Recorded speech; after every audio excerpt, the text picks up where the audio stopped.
मैं क्या चाहूं नाथ आप से कहाँ समाधि हो, जहाँ हमारे गुरु विराजे वहाँ समाधि हो। पार्श्वनाथ का समविशरण थल नैनागिरि जी हो, मेरा अंतिम मरण समाधि तेरे दर पर हो। बोले रत्नानंद कृष्ण परमेश्वर भगवान की जय। सासु देवादिदेव मूलायक चिंतामणि पार्श्वनाथ भगवान की जय। देवादिदेव मूलायक चिंतामणि पार्श्वनाथ भगवान की जय। शासनायक भगवान महावीर स्वामी की जय। आचार्य भगवंत कुंद कुंद स्वामी की जय। आचार्य भगवंत विराग सागर जी विशुद्ध सागर जी महाराज की जय। मम संयम प्राण प्रदाता समाधि भक्ति के रचिता नय चक्रवर्ती आचार्य गुरु अक्षर विभव सागर जी महाराज की जय। श्री माता की जय। प्रिय बंधु,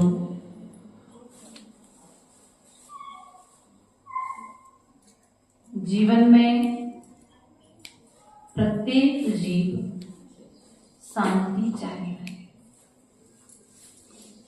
सुख चाहता है, समृद्धि चाहता है, दुख स्वप्न में भी नहीं चाहता। दुख स्वप्न में भी नहीं चाहता वह जीव, लेकिन फिर भी उसके पास में दुख आ जाता है। कभी विचार किया कि ये जो दुख मेरे पास में आया है वह दुख आने का कारण क्या है? विचार किया कभी? नहीं किया। क्यों? क्योंकि जब हम सुख था हमारे जीवन में, तो हम सुख में इतने सुखी हो चुके थे, तो हमारी दृष्टि हमारे द्वारा किए जाने वाले कर्मों की ओर नहीं थी। और जब कर्मों की ओर दृष्टि नहीं थी, तो जिस कार्य को हम कर रहे थे सुख के साथ कर रहे थे, लेकिन वही कार्य तुम्हें वर्तमान में दुख को देने वाला बन गया। सत्य कहा? बोलो तो। अब कौन सा काम किया माता जी हमने ऐसा जिनसे हमें दुख मिल रहा है? भैया, आपने अभक्ष्य भोजन किया और आज भी कर रहे हैं। अपन आदि झूठ बोलना, चोरी करना, अब दूसरे के घर की चीज नहीं चुराते, लेकिन धार्मिक कार्यों से तो चोरी करते हैं। नहीं करते क्योंकि अपन को बचपन से सिखाया गया चोरी नहीं करना। छोटी छोटी बातों पर हम झूठ बोल देते हैं। बोलते कि नहीं बोलते? माँ की डांटनी पड़े, पिता की डांटनी पड़े। एक घर की बात है, पिता अपने बेटे से कहता है कि बेटा जाओ पापा जी से कहना, दादाजी से कहना कि आज पापा की तबीयत ठीक नहीं है, इसलिए वो आज अभिषेक करने नहीं जाएंगे। क्या बोला? आप अपने दादाजी के पास जाकर के बोलो कि आज पापा की तबीयत ठीक नहीं है, इसलिए पापा आज अभिषेक करने के लिए नहीं जाएंगे। दादाजी ने तो सत्य मान लिया, लेकिन उस बच्चे को मालूम है कि पापा जी की तबीयत तो ठीक है, बुखार नहीं है, लेकिन पापा जी दादाजी से झूठ। अब तो मैं बच्चे को झूठ बोलना सिखाना नहीं पड़ा,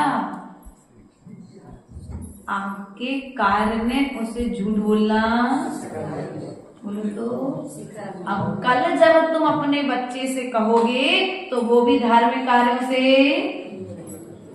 भैया क्या नाम? दीपेश भैया, सिखाना पड़ेगा क्या? वो बच्चा अपने आप सीख जाएगा। तो ये पाप के संस्कार कहाँ से पड़े?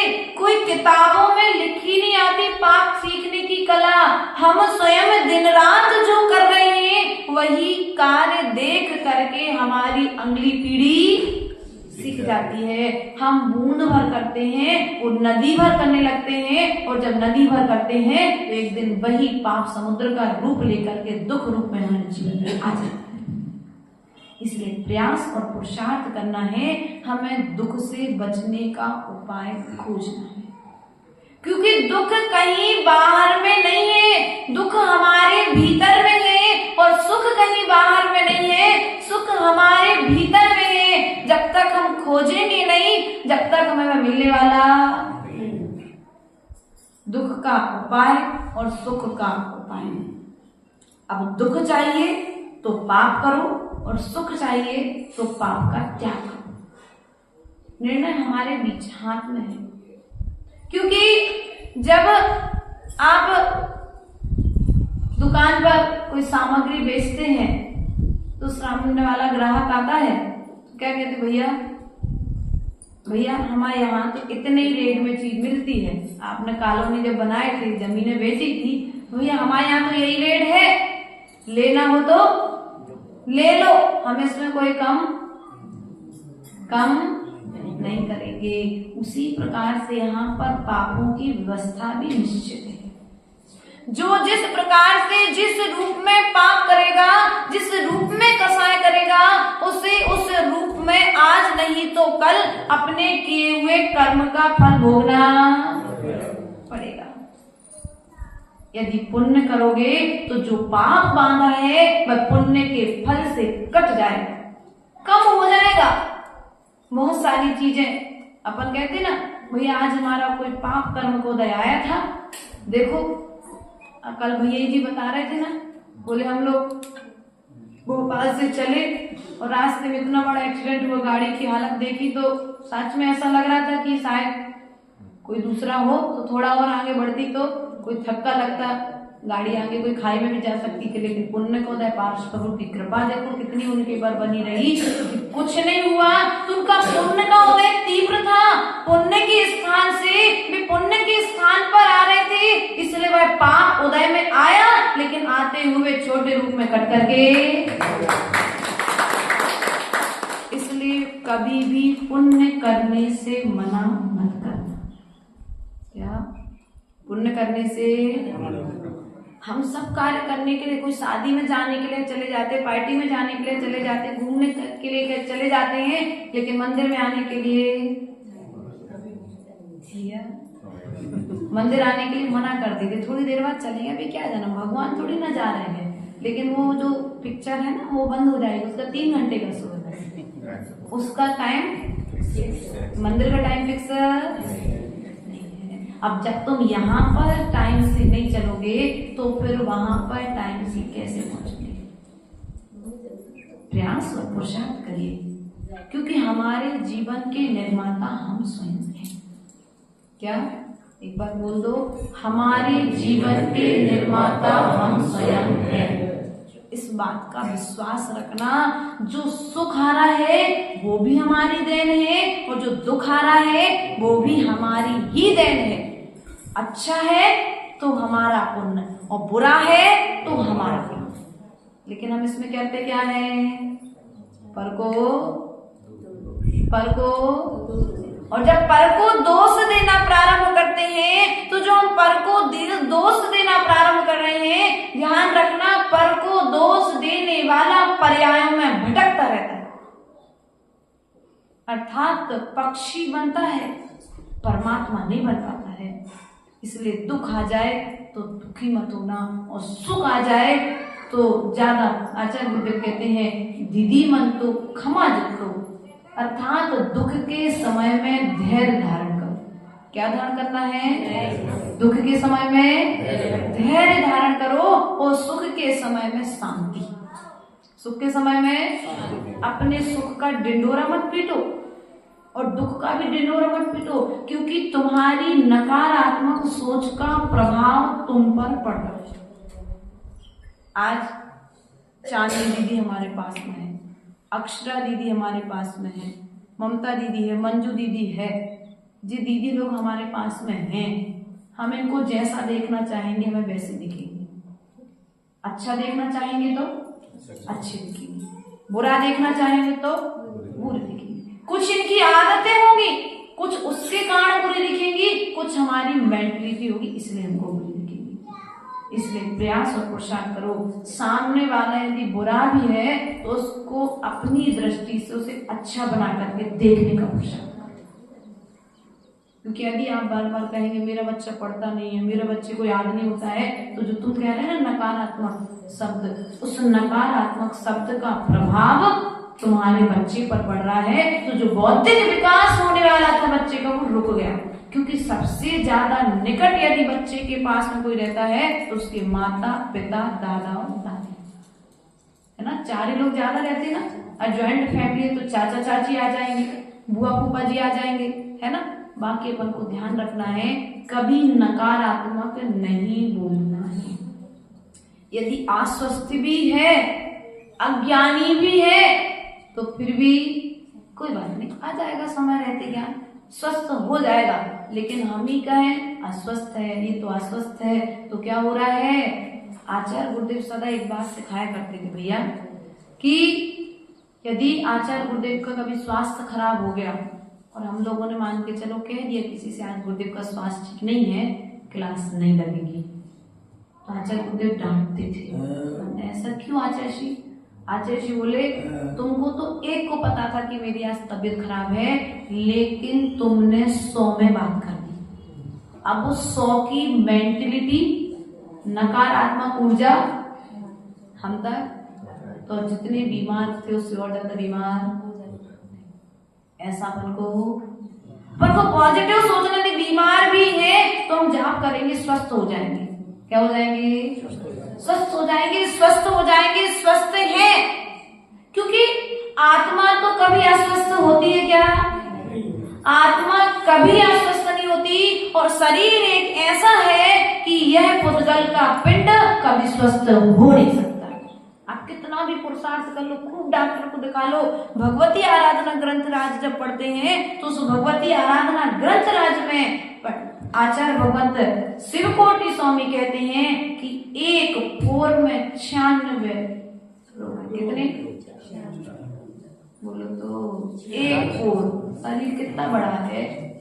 अब डॉक्टर को दिखाओ तो diabetes, sugar, BP, ulcer, cancer, इससे अलावा कुछ ज्यादा बता पाएगा क्या? डॉक्टर 5-6 रोग बताता है, लेकिन हमारे आचार्य परमेष्ठी तो कह के चले गए यह शरीर जो है यह रोगों का घर है। अब जब रोगों के घर में तुम आए हो तो उन रोगों के घर में रहते हुए भी तुम्हें अपनी स्वस्थ आत्मा को स्वाध्याय के माध्यम से स्वस्थ रखना चाहिए। शरीर का भोजन तो करते हो कि नहीं करते? सुबह भी करते हो, शाम को भी करते हो, और रात को भी ड्राई फ्रूट तो क्यों भाई, दूध मलाई तो चले ही जाती है, रोटी नहीं चलती, लेकिन दूध मलाई ड्राई फ्रूट तो रात को, क्या वो रात्रि भोजन में नहीं आते क्या? रविसेन आचार्य से जब पद्म पुराण की व्याख्या सुनोगे तो आचार्य परमेष्ठी कहेंगे कि पेय पदार्थ भी अभक्ष्य है, अर्थात रात में पीने के योग्य नहीं है। लेकिन फिर भी इस पंचम काल में जन्म लेने के बाद में आप आज अन्न का त्याग कर रहे हैं। धीरे धीरे अन्न का त्याग करके एक एक प्रकार के आहार का त्याग, और हमारे बड़े भैया की उम्र तक पहुंचते तक पूर्ण रूप से रात्रि भोजन का त्याग हो जाना चाहिए कि नहीं हो जाना चाहिए? हो जाना चाहिए। अपन को ऐसा पुरुषार्थ करना है। आप सभी ने 6 ढाला पढ़ने की भावना रखी है ना? बहुत अच्छा विषय है 6 ढाला। आचार्य गुरुदेव 6 ढाला, एक 6 ढाला और दूसरा ष्टोपदेश, इन 2 ग्रंथों के लिए लघु समयसार कहते हैं। क्या कहते हैं? लघु समयसार ग्रंथ। अर्थात पंडित दौलत राम जी ने कैसा विचार किया? तोडरमल जी के पुत्र, कौन? तोडरमल जी के पुत्र पंडित दौलत राम जी, जिन्होंने हमारे लिए 6 ढाला प्रदान की, अर्थात 6 ढाला। छह ढाला का मतलब बोलो, बोलो तो। ढाला युद्ध में कभी लड़ने गए? माता जी चतुर्थ काल में होते तो तलवार उठानी पड़ती, पंचम काल में तो मौका ही नहीं पड़ा छह ढाला का, ढाल उठाने का।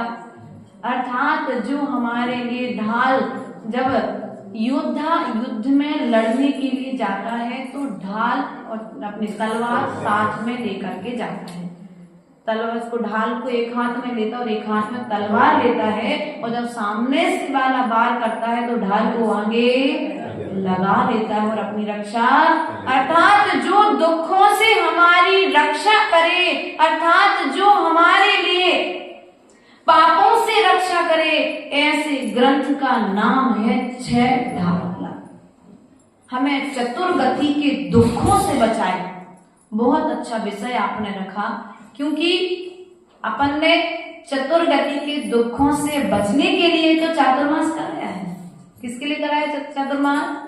चतुर्गति के दुखों से बचने के लिए। और दुखों को जब जानेंगे तब तो बचेंगे, और जब तक दुखों को जानेंगे नहीं, दुखों को समझेंगे नहीं, तब तक हम उनका त्याग भी कैसे करेंगे? क्योंकि ज्ञान पूर्वक यदि त्याग करोगे तो वह त्याग टूटेगा नहीं, छूटेगा नहीं, लेकिन अज्ञानता पूर्वक यदि त्याग करोगे तो वह त्याग कुछ समय में छूट जाएगा। इसलिए पहले हमें उसकी महिमा आनी चाहिए, उसके पश्चात में फिर अगला कार्य उसकी ओर अभिमुख होकर के हमें कार्य करना है। अर्थात छह ढाला में छह प्रकार की लयों में छह प्रकार के छंद। कितने प्रकार के छंद? छह प्रकार के छंदों में रची जाने वाली छह प्रकार के छंदों में जो रची गई है वह छह ढाला है। पंडित दौलत राम जी इसके लेखक हैं। इसके पश्चात में प्रथम काव्य के माध्यम से पंडित दौलत राम जी ने, आज से प्रारंभ कर ले अपन पहला काव्य। तीन भुवन में सार बीते राग विज्ञान का, शिव स्वरूप सेविकार नमो त्रियोग समाल के। अर्थात तीन भुवन में सार।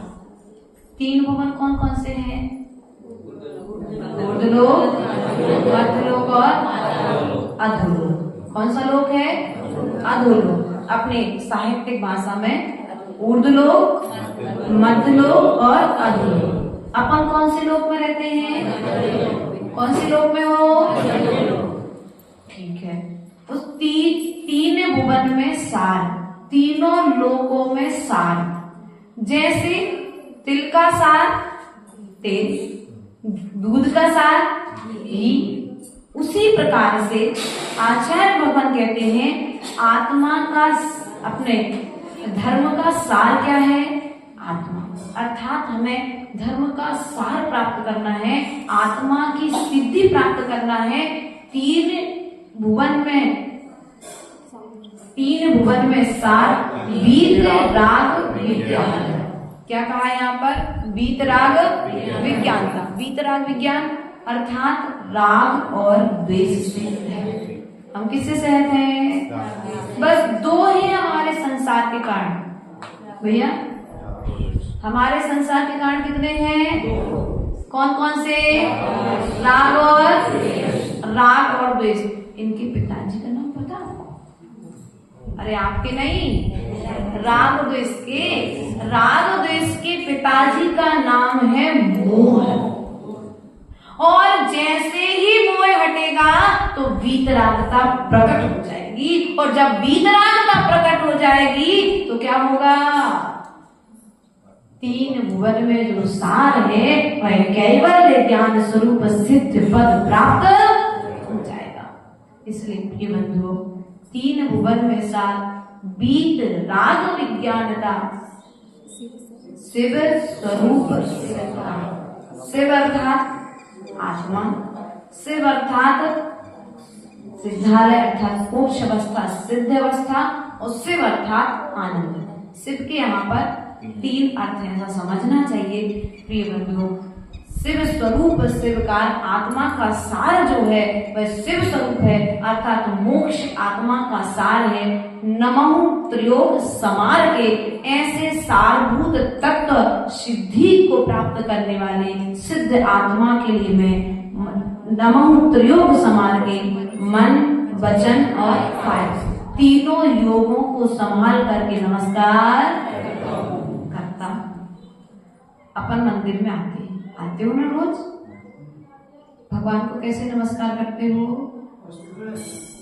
शरीर से, मन से, कोई वचन से करता है, कोई काय से करता है और कोई बोलो तो कोई भाव से करता है। सबसे ज्यादा कार्यकारी कौन सा नमस्कार है? सबसे ज्यादा पुण्य देने वाला कौन सा है?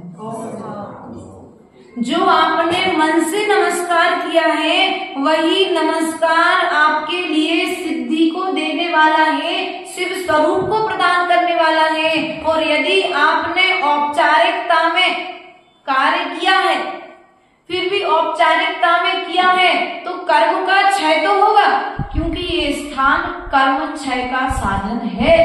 यह स्थान मोक्ष का साधन है। इस स्थान पर आए हो तो कर्म तो क्षय होंगे, लेकिन आप यहाँ पर आकर के आप 100% प्राप्त कर सकते थे। मन से नमस्कार करते तो 100% प्राप्त कर लेते। आप मन से और वचन से प्राप्त करते तो 75% भी कर सकते थे, लेकिन आपने क्या किया बोलो तो? आपने मन से नमस्कार किया, 50% पुण्य किया। आपने मन से और वचन से नमस्कार किया, आपने 75% पुण्य कर लिया। और मन वचन और काय जब तीनों को एक कर लिया तो फिर आपने पूरे 100% प्राप्त। अभी आप क्या करते हो? या तो वचन से करते हो तो 25% का पुण्य प्राप्त करते कि नहीं करते? आप कोई वचन का एक कोई भी योग से करोगे तो 25% लगेगा। जब तीनों योगों को मिला करके करोगे तब कहीं जाकर के आपको 100% की गारंटी। 100% धर्म करने का प्रयास करो, क्योंकि प्रत्येक जीव सुख चाहता है। सुख चाहिए ना, यहीं से अपन ने प्रारंभ किया था प्रवचन। सुख चाहिए ना, किसी की दुकान पर मिलता हो बोलो तो शांति तो मिल जाती है। शांति बाई नाम वाली शांति तो किसी के घर में भी मिल जाएगी। कागज पर लिख दो, वो कागज आपको नाम वाला कागज मिल जाएगा, लेकिन भीतर की जो शांति है वो कहाँ मिलेगी? प्रभु के चरणों में नहीं। हाँ। दादाजी का क्या नाम? हाँ वहाँ पे है पवन जी। मोठिया क्या पवन जी? हाँ पवन जी ने देखो बहुत अच्छी बात बताई कि कहाँ पर मिलेगा सुख? किसी की दुकान पर नहीं मिलेगा, किसी के घर पर नहीं मिलेगा, महलों में सुख नहीं मिलेगा। सुख शांति और समृद्धि यदि कहीं पर मिलने वाली है तो वह तुम्हारे भीतर में मिलने वाली है। क्योंकि आचार्य गुरुदेव कहते हैं, जिन पारसनाथ भगवान की आप आराधना कर रहे हो, जिन शांतिनाथ भगवान की आप आराधना कर रहे हो, उन शांतिनाथ भगवान का जन्म भले ही हस्तिनापुर में हुआ, लेकिन शांति नहीं हुई।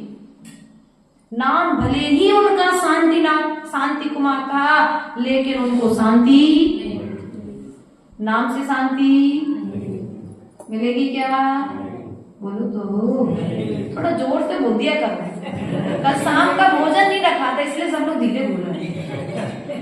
ध्यान रखना है, नाम से शांति मिलने वाली नहीं है। शांति तुम्हें कार्य करोगे तब मिलने वाली है। प्रिय बंधुओं, शांतिनाथ का जन्म हस्तिनापुर में हुआ, नाम उनका शांति था। 3 ज्ञान के धारी थे, 96 हजार जिनकी रानियां थी, 3 पद के धारी थे, लेकिन फिर भी शांति नहीं मिली। महलों में सुख है, मकान में सुख है, एक कुटिया छोटी सी बन जाए भगवान, ज्यादा कुछ नहीं चाहिए। ऐसा मतलब लोग सोचते, भगवान से आकर के कहते छोटा सा मकान मिल जाए रहने के लिए, अच्छे से कपड़े पहनने के लिए मिल जाए, आपके बराबर धन मिले कोई बात नहीं, मिले नहीं मिले कोई बात, लेकिन इतना मिल जाए जितने हमारा परिवार, इतना तो अपन भगवान से प्रेम से एक मुट्ठी चावल चढ़ा के इतना तो भगवान से धीरे से कह के चले जाते कि नहीं, धीरे से कहते कोई सुन ना पाए पड़ोसी भी। तो भगवान ने बोला कि भैया धोखे में मत रहना, तुम जिस धन में सुख मान रहे हो, जिन तुम वस्त्रों में सुख मान रहे हो, जिन भोग सामग्रियों में तुम सुख मान रहे हो, जिस मकान में तुम सुख मान रहे हो, जिस पत्नी में तुम सुख मान रहे हो, जिस पुत्र में तुम सुख मान रहे हो, उन सब में सुख नहीं था, तब जाकर के मैंने सबको छोड़ दिया है। तो भगवान फिर सुख काय में था है? कोई कह दे भगवान ने पहले सब कुछ भोग लो फिर वह छोड़ भी नहीं कह रहे है? नहीं भैया, उनकी व्यवस्था ही उस प्रकार की थी, नियोग ही वैसा था कि जो तीर्थंकर होते हैं वे बाल ब्रह्मचारी नहीं होते, तीर्थंकर बाल ब्रह्मचारी नहीं होते हैं, है ना, लेकिन फिर भी वो नियोग ऐसा बना, काल की व्यवस्था ऐसी बनी कि 5 तीर्थंकर बाल ब्रह्मचारी हो गए। तो उन्होंने कहा भैया देखो, भले ही काल का दोष आया तो बाल ब्रह्मचारियों के लिए भी मोक्ष मार्ग खुल गया और ग्रस्त लोगों के लिए मोक्ष मार्ग खोल दिया है। तो शांति कहाँ मिली फिर? तो भगवान कहते हैं शांति कहाँ है अंदर में, क्या शांति कहाँ है अंदर में, निर्मल ज्ञान समुंदर में, डुबकी लगाओ डूबो नहीं, ध्यान लगाओ उबो नहीं। कहाँ पर शांति? शांति मन में नहीं है, शांति नदी के किनारे पर नहीं है, शांति वृक्ष के नीचे नहीं है, शांति तुम्हारे अंदर में है। और वह अंदर में जाओगे तब तुम्हें, जब मंदिर में अंदर आओगे तो शांति नाथ मिलेंगे, और जब शांति नाथ के चरणों में बैठोगे तो शांति एक ना एक दिन निश्चित मिल जाएगी। ऐसा विश्वास रखना, क्योंकि जब तक विश्वास नहीं रखोगे तब तक तुम्हें कार्य की सिद्धि होने वाली। आज प्रातःकालीन मेला में केस लॉन्च करना था, कल शाम से मानसिकता बना रहे थे केस लॉन्च, क्योंकि सबसे बड़ा परिश्रम है केस लॉन्च। पैदल चलना बहुत आसान है, एक टाइम भोजन करना बहुत आसान है, आपके हिसाब से नहीं, हमारे हिसाब से है ना। भाभी कह रहे माता जी ये भी आसान नहीं है, नहीं हमारे हिसाब से हम लोगों को जो लगता है। लेकिन सबसे कठिन क्या लगता है हमारे लिए? पर्सनल केस लॉन्च सबसे कठिन, पूरे तुम्हारे स्वाध्याय का सार केस लॉन्च में दिख जाता है। कितना समय सार आपने पढ़ा है वो सब समय सार केस लॉन्च के समय भेद विज्ञान रूप ज्ञान तुम्हारा सामने में है। तो जब मानसिकता बना ली कि मुझे केस लॉन्च करना है, और जब केस लॉन्च करना है तो उसके नियोग, उसके योग साधन जुटाए, और जब साधन जुटाए तो 3 बजे उठे, 3 बजे से 4 बजे तक अपने आप को मोटिवेट किया कि नहीं आज केस लॉन्च करना ही है। उठ करके 4 बजे बैठे तो केस लॉन्च के पीड़ा दर्द नहीं दे पाई, वह सुख, वह तुम्हारे लिए सुख रूप अनुभूत हुई, वह तुम्हें दुख नहीं दे पाया। लेकिन हम पहले से मानसिकता बना ले, मंदिर जाएंगे, भगवान ने नहीं दिया कुछ तो काय को जाना मंदिर। जब भगवान विद्यालय में बैठे कुछ देते नहीं है तो क्यों उन्हें अर्घ्य चढ़ाना, क्यों उनकी पूजा करना, क्यों उनके लिए अभिषेक करना? भैया ध्यान रखना, ये सब जो हम कृति कार्य कर रहे हैं ये सब भगवान के लिए नहीं कर रहे। किसके लिए कर रहे हैं पवन जी? पक्का ना अपने लिए कर रहे ना? सब स्वार्थ के हैं, सब संसार सब स्वार्थी हैं। कहीं तो एक जगह आकर के स्वार्थ छोड़ सकते कि नहीं छोड़ सकते, लेकिन यहाँ पर आकर के हम स्वार्थ नहीं छोड़ पाते। यहाँ पर भी आकर के हम भगवान से अपनी भावनाएं व्यक्त कर देते हैं। प्रिय बंधु, कोई नुकसान नहीं, कम से कम भगवान से आकर के तो कहते हो, पड़ोसी से जाकर के तो नहीं कहते, किसी मिथ्यात्व के पास में तो नहीं जाते। जीवन को विचार करना है। पंडित दौलत राम जी 6 ढाला के माध्यम से चतुर्गति के दुखों से बचने का उपाय यहाँ पर बताएंगे। प्रथम ढाल में पंडित दौलत राम जी 4 गति के दुखों का वर्णन करेंगे। दूसरी ढाल में उन दुखों से बचने का उपाय बताएंगे। तीसरी ढाल में आगे की व्यवस्थाएं चलेंगी। तो अपन को ध्यान रखना है, एक एक जिनवाणी अपने साथ में लेकर के आना है, डायरी पेन साथ में लेकर के आना है। तब जाकर के कुछ अगर अच्छा लगे आपको तो आप उसको अपने साथ में बोलो तो ले जा सकते कि नहीं ले जा सकते, क्योंकि यहाँ पर हम विद्यार्थी बनकर के आए हैं आपके बीच में, टीचर बन करके, क्योंकि हम पढ़ेंगे आपको पढ़ाएंगे। विद्यार्थी जीवन सदा दुख सुख देने वाला होता है और हम यही प्रयास करेंगे सदा हम विद्यार्थी बनकर के भगवान जिनेंद्र देव के चरणों में जिनवाणी की आराधना करेंगे, सुख का उपाय खोजेंगे, जिससे मैंने अनादि काल से खोजा लेकिन मुझे आज तक नहीं मिला। कौन कौन सी पर्याय मैंने ढूंढा? नरक में सुख की अभिलाषा की कि नहीं की भैया? स्वर्ग में सुख की अभिलाषा की थी कि नहीं की थी? त्रिंच में सुख की अभिलाषा की थी कि नहीं की थी? लेकिन ये सब पराधीन है। स्वर्ग में इंद्रियजन सुख है, नरकों में तुम्हारे वहां के देव दो असुर कुमार नाम के देव हैं, तुम्हारे किए हुए कर्मों के अनुसार तुम्हें वहां पर दुख देते रहते हैं, निरंतर दुख देते रहते हैं। उसके पश्चात में चिरंजीवी में भी तुम पराधीन हो कि नहीं हो? लेकिन एक मनुष्य पर्याय है जिसमें आकर के तुम अनंत सुख को प्रकट करके केवल ज्ञान को प्राप्त कर सकते हो। करना है ना केवल ज्ञान प्राप्त, तो केवल ज्ञान का उपाय क्या है? वर्तमान में जिनवाणी का स्वाध्याय, जिनवाणी का सार हम प्राप्त करके अपने जीवन को धन्य करने का प्रयास और पुरुषार्थ करेंगे।